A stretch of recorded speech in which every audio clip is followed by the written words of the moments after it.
Dear students, BSc first year algebra की इस कक्षा में आपका स्वागत है। मैं doctor Neelmani Gupta, associate professor, government Dungar college, Bikaner, Rajasthan. Linear equations के पिछले लेक्चर में हमने solution of linear homogeneous equations के बारे में पढ़ा था। आज हम system of linear non homogeneous equations यानी असमघात रेखिक समीकरण निकाय के बारे में पढ़ेंगे। First of all, let us consider a system of m equations in n variables x1, x2, xn। माना हमारे पास n वेरिएबल्स जो कि x1, x2, xn है में m समीकरण है a11 x1 plus a12 x2 up to a1n xn is equal to b1, a21 x1 plus a12 x2 plus up to a2n xn is equal to b2 and so on up to am1 x1 plus am2 x2 plus and so on plus amn xn is equal to bm। मान लेते हैं इन समीकरणों को संयुक्त रूप से हम समीकरण नंबर 1 मान लेते हैं। अब ये जो सिस्टम ऑफ m इक्वेशंस हैं, इनको अगर हम मैट्रिक्स इक्वेशन फॉर्म में लिखें तो हमारे पास है a11 a12 up to a1n, a21 a22 up to a2n and so on am1 am2 up to amn into x1 x2 up to xn equal to b1 b2 bm। ये 3 matrix हैं हमारे पास। इनको हम सिम्बॉलिकली इस तरह लिख सकते हैं ax इक्वल टू b, और इसको हम समीकरण नंबर 2 मान लेते हैं। यहाँ a जो है वो कोफिशिएंट मैट्रिक्स यानी गुणांक मैट्रिक्स कहलाता है, x column matrix of variables यानी चरों का स्तंभ मैट्रिक्स है, और जो b है वो है कॉलम मैट्रिक्स ऑफ कांस्टेंट्स यानी अचर का कॉलम मैट्रिक्स है। प्रीवियस लेक्चर में जो हमने होमोजीनियस इक्वेशन पढ़ी थी, तो यहाँ पर होमोजीनियस इक्वेशन में राइट साइड में सारे जीरो थे, और मैंने जैसा कि बताया भी था कि अगर कांस्टेंट टर्म्स सारी जीरो हों तो वो होमोजीनियस इक्वेशंस होती हैं। और चूंकि यहाँ पर कांस्टेंट्स जीरो नहीं है, हम b1 b2 bm कोई वैल्यूज़ ले रहे हैं, इसलिए ये इक्वेशंस जो होंगी वो नॉन होमोजीनियस इक्वेशंस होंगी। तो सिंबॉलिकली हमने इनको ax इक्वल टू b लिखा है। एक बार फिर रिपीट करते हैं। a है हमारा गुणांक मैट्रिक्स, x है हमारा कॉलम मैट्रिक्स ऑफ वेरिएबल्स यानी चरों का स्तंभ मैट्रिक्स, और b है अचरों का स्तंभ मैट्रिक्स। इसके अलावा एक और मैट्रिक्स है जिसमें हम कोफिशिएंट मैट्रिक्स और कॉलम मैट्रिक्स ऑफ कांस्टेंट्स को कंबाइन करते हुए लिखते हैं इस तरह a b की फॉर्म में। यहाँ ये a मैट्रिक्स है और ये b मैट्रिक्स है, बीच में हम एक डॉट डॉट करके लाइन बना देते हैं, और ये जो नया मैट्रिक्स मिला इसको हम कहते हैं ऑगमेंटेड मैट्रिक्स यानी संवर्धित मैट्रिक्स। अब ये जो समीकरण है हमारे पास, इनका हमें सॉल्यूशन निकालना है। तो x1 x2 xn के वे मान जो दिए हुए समीकरणों को संतुष्ट करें वो इन समीकरणों का हल कहलाएंगे। यदि इन x1 x2 xn के मानों का एक भी समुच्चय ऐसा हमें प्राप्त हो जाए जो इन समीकरणों को संतुष्ट करे, तो ये समीकरण का जो सिस्टम है, निकाय है, वह कंसिस्टेंट यानी संगत कहलाता है। और यदि ऐसा कोई समुच्चय x1 x2 xn के मानों का हमें प्राप्त नहीं हो, तो उस स्थिति में इस सिस्टम को हम इनकंसिस्टेंट यानी असंगत कहते हैं। अब हमारे पास कंडीशन है कि यदि rank of a is not equal to rank of A B, a हमारा कोफिशिएंट मैट्रिक्स है और ए बी हमारा संवर्धित मैट्रिक्स है, यदि इन दोनों की रैंक समान नहीं हो, जाति समान नहीं हो, then system of equations is inconsistent, यानी उस स्थिति में जो समीकरण निकाय है वह असंगत होगा, अर्थात उनका कोई भी हल नहीं होगा। If rank of a is equal to rank of A B, then system of equation is consistent, अर्थात यदि मैट्रिक्स A और मैट्रिक्स ए बी की जाति समान हो तो उस स्थिति में समीकरण निकाय संगत कहलाएगा, अर्थात उस समीकरण निकाय का हल अवश्य होगा। If r is equal to n यानी rank of a is equal to rank of A B equal to r, वह n के बराबर हो, n मतलब वेरिएबल्स की संख्या या नंबर ऑफ कॉलम्स भी कह सकते हैं हम इसको, then system has unique solution. तो इस स्थिति में जो निकाय है उसका एक अद्वितीय हल होगा। और यदि ये rank less than R N हो, रैंक ऑफ ए और रैंक ऑफ ए बी का मान हमने आर लिया है, और अगर ये आर लेस देन एन हो then system has infinite solution. इस स्थिति में जो समीकरण निकाय है उसके अनंत हल होंगे। कैसे, कुछ एग्जाम्पल्स डिस्कस करते हैं। First example is apply matrix theory to solve the following system of equations. हमें एक सिस्टम ऑफ इक्वेशंस दिया हुआ है और हमें मैट्रिक्स थ्योरी से इसको सॉल्व करना है। दी हुई समीकरणों को हम मैट्रिक्स इक्वेशन फॉर्म में इस तरह लिख सकते हैं। पहले सभी गुणांक यानी गुणांक मैट्रिक्स लेते हैं, 1 1 1 2 5 7 2 1 -1। वेरिएबल्स हैं x y z और b1 b2 b3 के मान हैं यहाँ पे 9 52 एंड 0। इसको हम समीकरण नंबर 1 मान लेते हैं। अब ये जो सिस्टम है उसका आगमेंटेड मैट्रिक्स है हमारे पास, जहाँ हमें matrix A and matrix B को कंबाइंडली लिखना है। तो हम इसको इस तरह लिख सकते हैं 1 1 1 9 2 5 7 52 2 1 -1 0। अब यहाँ इसको हम जो रोज़ के ट्रांसफॉर्मेशंस हैं उनको यूज़ करेंगे। तो using row transformation R2 - 2R1 and R3 - 2R1। तो जब हम ये ट्रांसफॉर्मेशन इसमें यूज़ करेंगे तो ये आगमेंटेड मैट्रिक्स कन्वर्ट होगा 1 1 1 9 0 3 5 34 0 -1 -3 एंड -18। एक बार चेक कीजिए, R2 में से 2R1 को लेस करना है। तो R2 means 2 - 2 0, 5 - 2 3 and 7 - 2 5 and 52 -18 that is 34।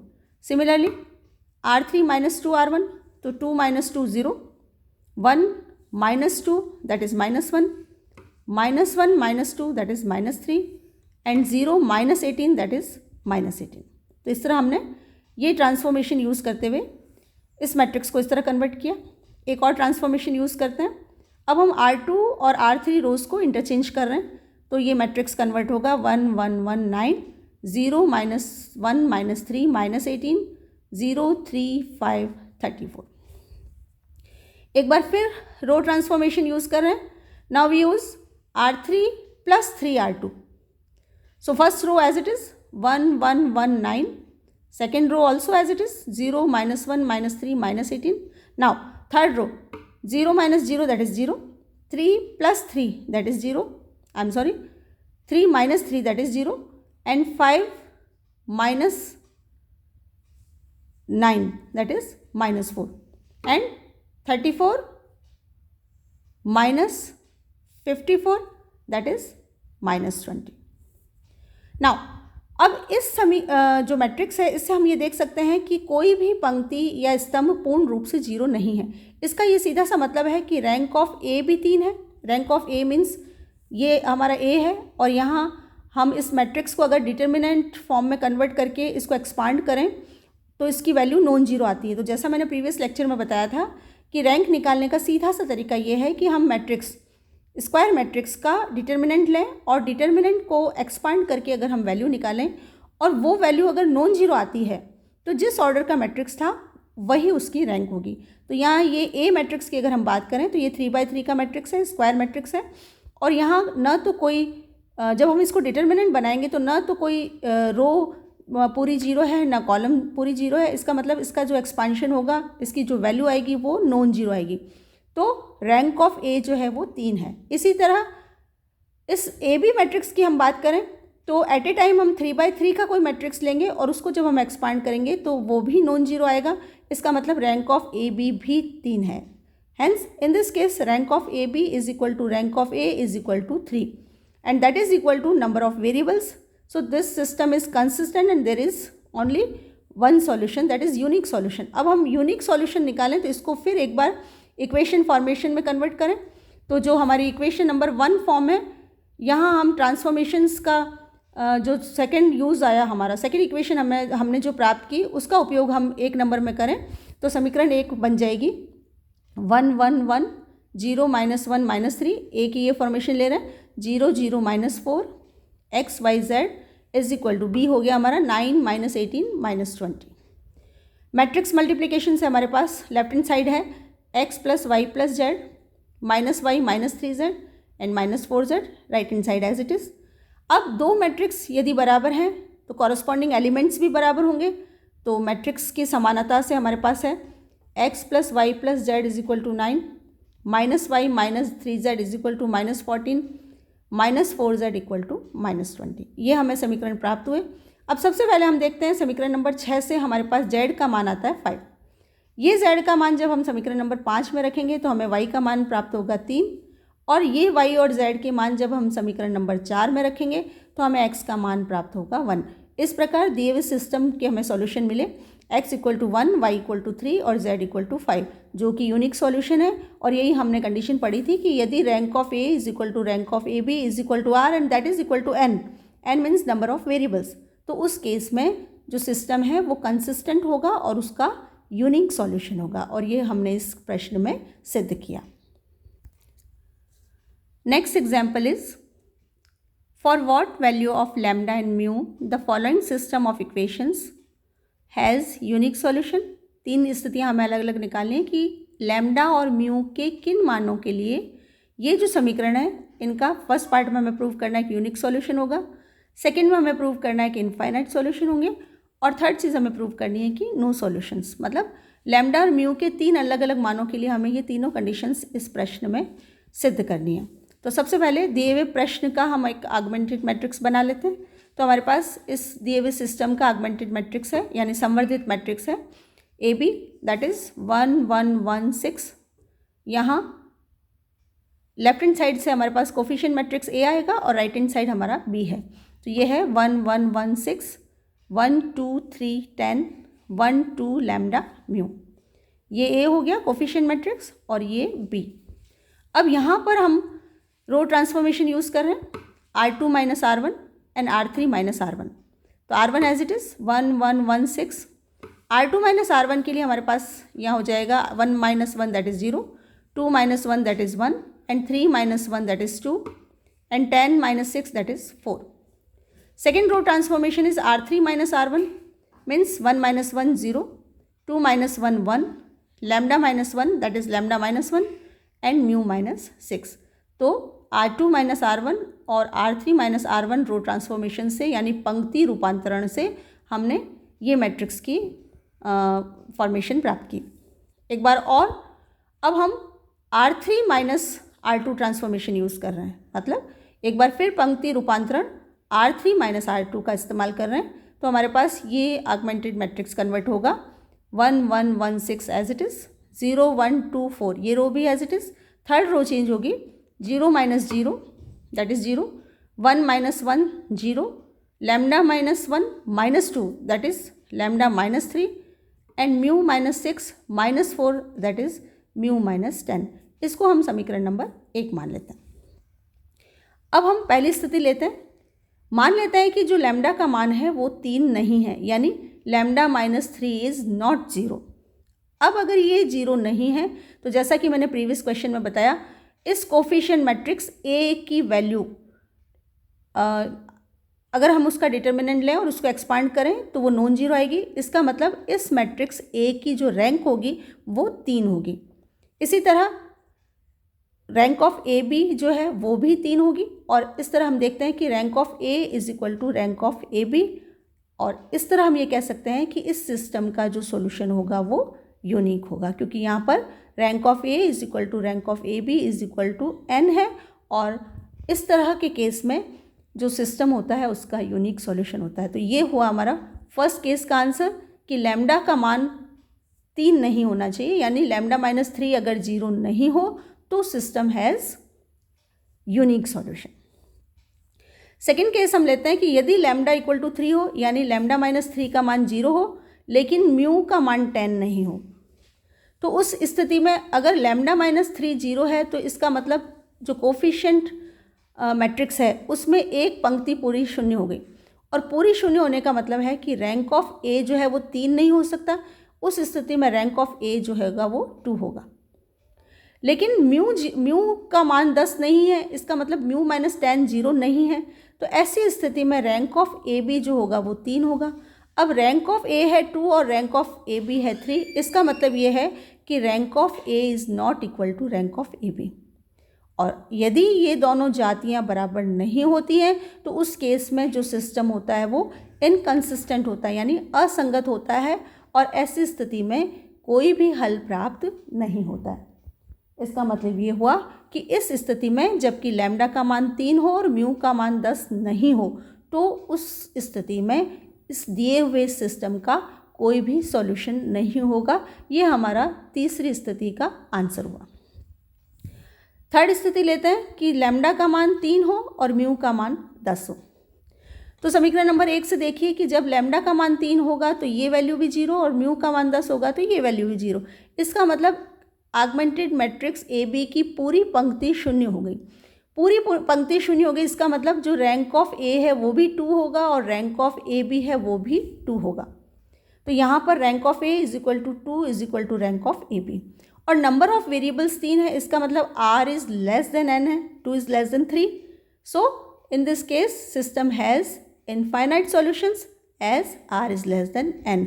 और ये इनफाइनाइट सॉल्यूशन जो हमारा 2 नंबर स्थिति थी या 2 नंबर प्रश्न था, इसका आंसर हुआ कि इस सिस्टम का इनफाइनाइट सॉल्यूशन तब होगा जब लैम्डा का मान 3 और म्यू का मान 10 हो। एक एग्जाम्पल और लेते हैं। Third example is for what value of lambda the following system of equation is consistent, find the solution. हमें इक्वेशंस दे रखी हैं, हमें ये पूछा गया है कि लैम्डा के किस मान के लिए ये इक्वेशन जो है कंसिस्टेंट होंगी यानी संगत होंगी, उनका हल होगा, और फिर हमें वो हल भी ज्ञात करना है। तो ये जो सिस्टम है इसको हम इक्वेशन नंबर 1 मान लेते हैं। अब जैसे कि प्रीवियस क्वेश्चंस में हमने किया, एक बार फिर इस सिस्टम का हम एक ऑगमेंटेड मैट्रिक्स लेते हैं। तो ऑगमेंटेड मैट्रिक्स यानी संवर्धित मैट्रिक्स जो होगा वो होगा A B is equal to 1 1 1 1 1 2 4 lambda 1 4 10 lambda square. ये ए हुआ कोफिशिएंट मैट्रिक्स यानी एक्स वाई जेड के गुणांक, और ये हुआ B that is 1 lambda lambda square. अब इस ऑगमेंटेड मैट्रिक्स में फिर हम रो ट्रांसफॉर्मेशन यानी पंक्ति रूपांतरण का इस्तेमाल करते हैं। तो सबसे पहले R2 minus R1 and R3 minus R1। तो R1 as it is 1 1 1 1, R2 minus R1 means 1 minus 1 0, 2 minus 1 1, 4 minus 1 3 and lambda minus 1 that is lambda minus 1। Then R3 minus R1, तो R1 minus 1 0, 4 minus 1 3, 10 minus 1 9 and lambda square minus 1। तो इस तरह R2 minus R1 और R3 minus R1 से हमें ये augmented matrix प्राप्त हुआ। अगला ट्रांसफॉर्मेशन हम यूज़ कर रहे हैं R3 माइनस 3R1।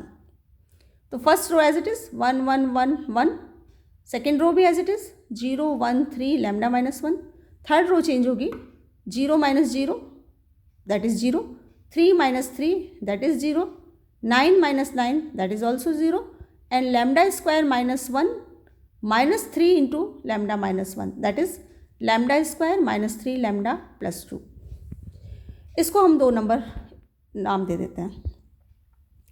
अब यहाँ पर जो ए मैट्रिक्स है कोफिशिएंट मैट्रिक्स जो नज़र आ रहा है उसमें एक पंक्ति पूर्ण रूपेण शून्य है। इसका मतलब ये है कि इस मैट्रिक्स की जो रैंक होगी वो 3 नहीं हो सकती, और इसका मतलब इस मैट्रिक्स ए की रैंक यानी रैंक ऑफ ए जो होगी वो 2 होगी। अब जो सिस्टम है उसकी कंसिस्टेंसी के लिए दोनों रैंक्स यानी रैंक ऑफ ए और रैंक ऑफ ए भी बराबर होनी चाहिए। तो चूंकि रैंक ऑफ ए 2 है, इसका मतलब रैंक ऑफ ए बी भी 2 होगी, तभी जो सिस्टम है वो संगत होंगी, सिस्टम ऑफ इक्वेशंस जो है वो संगत होगा और उसका कोई हल होगा। तो रैंक ऑफ ए बी 2 होने का सीधा सा मतलब है कि उस स्थिति में ये मान भी शून्य होना चाहिए। तो हमारे पास lambda square minus 3 lambda plus 2 equal to 0 हुआ, और इसके गुणनखंड अगर हम करें तो हमारे पास लैम्डा के 2 मान प्राप्त होते हैं, लैम्डा इक्वल टू 1 और लैम्डा इक्वल टू 2। तो पहले हम लैम्डा इक्वल टू 1 पे देखते हैं क्या स्थिति है। तो लैम्डा इक्वल टू 1 पे 2 नंबर से हमारे पास जो 1 नंबर सिस्टम है वो कन्वर्ट होगा 1 1 1, यहाँ कोफिशिएंट मैट्रिक्स में ये यूज़ कर रही हूँ, तो 1 1 1 0 1 3 0 0 1 एक्स वाई जेड, और यहाँ लैम्डा का मान 1 रखना है तो 1 0 0। तो हमें जो दिया हुआ सिस्टम था उसका मैट्रिक्स इक्वेशन फॉर्म 2 नंबर को उपयोग लेते हुए इस तरह हमने लिखा। अब जो लेफ्ट हैंड साइड है उसमें मैट्रिक्स मल्टीप्लिकेशन से हमारे पास है x plus Y plus Z, Y plus 3z 0, और right hand side as it is. Now by equality of two matrices we get x plus Y plus Z equal to 1, इसको हम समीकरण number 3 मान लेते हैं, y plus 3z equal to 0, और इसको हम यूँ लिख सकते हैं y is equal to minus 3z, इसको हम समीकरण नंबर 4 मान लेते हैं। अब हमारे पास वेरिएबल है 3 और समीकरण है 2, तो मान लेते हैं z इक्वल टू सी। तो जब z इक्वल टू सी का मान समीकरण नंबर 4 में रखेंगे तो हमारे पास है y equal to minus 3c, और ये z और y के मान जब हम समीकरण नंबर 1 में रखेंगे तो हमें x का मान प्राप्त होगा 1 प्लस 2c। तो हमारे पास रिजल्ट है x equal to 1 plus 2c, y equal to minus 3c और z इक्वल टू c, जहाँ c जो है वो एक आर्बिट्रेरी है। तो इसका मतलब लैम्डा इक्वल टू 1 के केस में यहाँ इस सिस्टम का जो सॉल्यूशन होगा वो इनफाइनाइट, यानी सिस्टम हैज़ इनफाइनाइट सॉल्यूशन। और हमने ये देखा भी था कि अगर rank of A is equal to rank of A B is equal to R is less than N हो तो उस केस में सिस्टम का इनफाइनाइट सॉल्यूशन होगा, और वही हमने सिद्ध किया। इसी तरह यदि हम लैम्डा इक्वल टू 2 रखें और इसी प्रोसेस से हम निकालें तो हम फिर पाएंगे कि लैम्डा इक्वल टू 2 की स्थिति में भी सिस्टम हैज़ इनफाइनाइट सॉल्यूशन। आज के लिए इतना काफ़ी है। Thank you.